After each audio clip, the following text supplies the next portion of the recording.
Hello children, myself Jagdamba Singh welcomes you all in political science class. We are continuing with chapter number 2 which is era of one party dominance and this is the sixth part.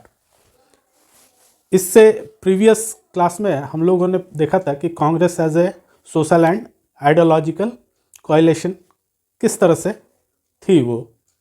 इस lecture में हम लोग देखेंगे emergence of opposition party. जैसे कि हम लोग जानते हैं कि धीरे धीरे कांग्रेस का डोमिनेंस कम होता चला गया और किस तरह से ऑपोजिशन पार्टीज़ उस समय में थी, इसको हम लोग थोड़ा सा जानने की कोशिश करते हैं। तो आइए शुरू करते हैं कि India has a large number of diverse and vibrant opposition. ऐसी बात नहीं थी कि अगर कांग्रेस का डोमिनेंस था तो उस समय कोई ऑपोजिशन पार्टी इंडिया में नहीं थी। बहुत सारी पार्टियां थी लेकिन उनका रिप्रेजेंटेशन बहुत कम था, ये माना जा सकता है। लेकिन ऑलरेडी बहुत सारी अलग अलग प्रकार की ऑपोजिशन पार्टी हमेशा से, जब से पहला इलेक्शन हुआ उस समय से ही ऑपोजिशन पार्टी थी। Most of the opposition parties come before the first general election of 1952। बहुत सारी जो ऑपोजिशन पार्टी थी वो 1952 के बाद ही आई, एक आध पहले भी थी, लेकिन ज़्यादातर पार्टियां जो ऑपोजिशन पार्टियां हैं वो 1952 के फर्स्ट इलेक्शन हो जाने के बाद वो उनका प्रेजेंस इंडियन पॉलिटिक्स में हुआ। All this opposition parties get only A token representation in Lok Sabha. लेकिन ये जो पार्टियां थी, कांग्रेस का डोमिनेशन इस हद तक ज़्यादा था कि इन्हें सिर्फ एक नाम मात्र दर्ज कराने का मौका मिलता था in Lok Sabha and in general election. State assembly में भी बहुत कम इनकी सीटें निकल करके आती थी और ये एक मात्र टोकन रिप्रेजेंटेशन ही माना जा सकता है ऑपोजिशन पार्टी का कि हाँ, एक नाम दर्ज हो गया उनका कि एज ए ऑपोजिशन पार्टी हैं, लेकिन उनका रिप्रेजेंटेशन बहुत नॉमिनल था in the Lok Sabha and state assembly also. Opposition presence played a crucial role in maintaining the democratic character of the system। लेकिन ये छोटा ही रिप्रेजेंटेशन क्यों ना हो, लेकिन ये रिप्रेजेंटेशन जो था ये डेमोक्रेटिक स्पिरिट को इंडिया में शुरू से ही जिंदा रखे हुए था और उसको मेंटेन कर रहा था कि ऐसा ना हो कि कोई पार्टी ही ना हो और वन पार्टी रूल हो जाए। तो इस सिस्टम को तोड़ते हुए ऑपोजिशन पार्टीज़ ने हमेशा एक ऑपोजिशन का सही रोल अदा किया। उनका रिप्रेजेंटेशन भले ही थोड़ा था लेकिन उन्होंने हमेशा एक ऑपोजिशन का काम अगेंस्ट कांग्रेस किया। तो ये जो एक सिस्टम था डेमोक्रेटिक, इसको जिंदा रखने का काम ऑपोजिशन पार्टी ने ही संभाला हुआ था। They kept the ruling party under check. और इन्होंने हमेशा कांग्रेस पार्टी पे नियंत्रण लगाने का काम किया और उसको निरंकुश कभी नहीं छोड़ा। ये एक बहुत अच्छी चीज़ थी इंडियन डेमोक्रेसी के लिए कि शुरू से ही विपक्ष रहा।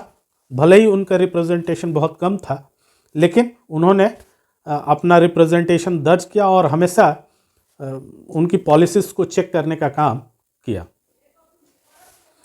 There was a lot of mutual respect between the Congress and the opposition. उस समय के जो लीडर्स थे वो बहुत स्वभावतन वो बहुत अच्छे थे और उनका हमेशा एक दूसरे के लिए सम्मान, चाहे वो ऑपोजिशन का लीडर ही क्यों ना हो, उसके लिए हमेशा सम्मान की दृष्टि रहती थी और एक कटसी वो लोग आपस में काफ़ी मेंटेन करते थे और एक दूसरे से मिलना जुलना, विरोध अगर है तो वो पार्लियामेंट तक सीमित रहता था उनका और आगे चल करके वो लोग काफ़ी मिले जुले हुए रहते थे।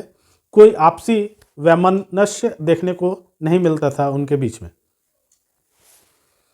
The first general election have opposition leaders like Ambedkar, Shyama Prasad Mukherjee in cabinet. और फर्स्ट जनरल इलेक्शन जो हुआ था उसमें श्यामा प्रसाद मुखर्जी और भीमराव अंबेडकर जैसे कुछ ऑपोजिशन के लीडर्स उस समय थे जिनको हम एक स्ट्रांग लीडर के रूप में जानते हैं। तो ऐसा नहीं था कि विपक्ष कमज़ोर था, उसमें भी बहुत अच्छे अच्छे लीडर्स थे, लाइक अंबेडकर एंड श्यामा प्रसाद मुखर्जी, ये एक एग्जाम्पल के रूप में हम लोग देख रहे हैं। तो इस तरह के लीडर्स अपोजिशन में थे और ये हमेशा उनकी नीतियों पर नज़र बनाए रखते थे और उन्होंने कभी कांग्रेस को निरंकुश होने का मौका नहीं दिया। Nehru invited socialist leader like Jayaprakash Narayan to join his government.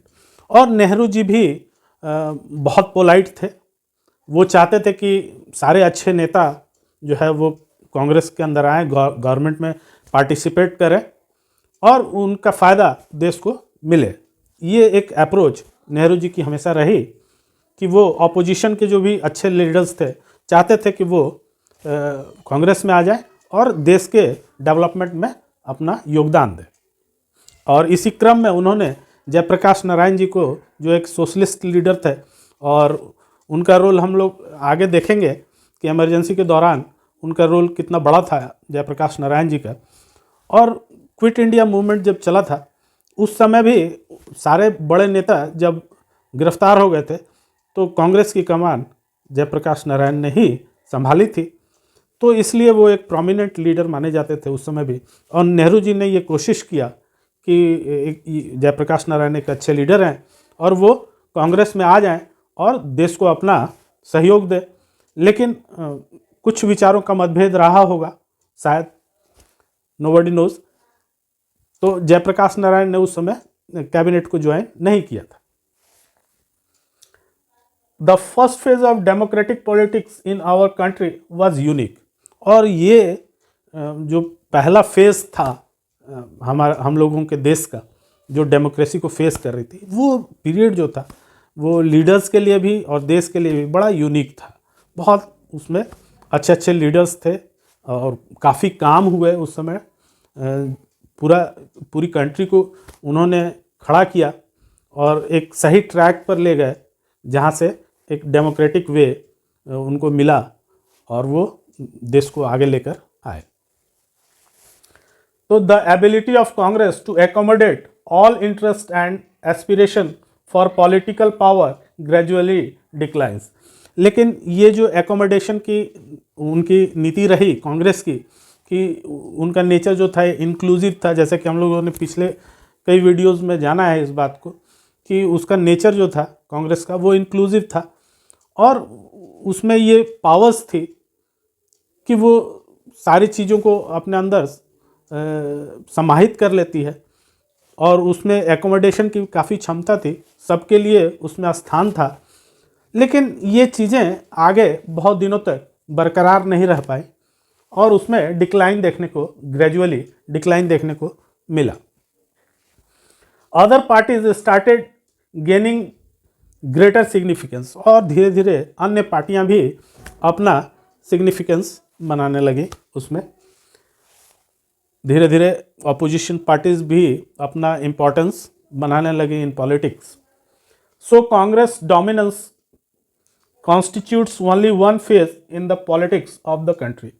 तो कांग्रेस के इस फेज को हम लोग जो देख रहे हैं ये देश की कंट्री के पॉलिटिक्स का वन फेज़ है और नेक्स्ट फेज़ जो है वो हम लोग अब आगे देखेंगे। जब 1967 से चर्चाएं आगे की ओर चलेंगी तो हम लोग देखेंगे कि किस तरह कांग्रेस पार्टी का डोमिनेंस टूटा धीरे धीरे और अपोजिशंस पार्टी धीरे धीरे आगे बढ़ी और उन्होंने अपना सिग्निफिकेंस बढ़ाया और अंततः कांग्रेस की सरकार गिरी। ये सारी चर्चाएं आगे होंगी क्लासों में जब हम लोग 67 के बाद की चर्चा शुरू करेंगे।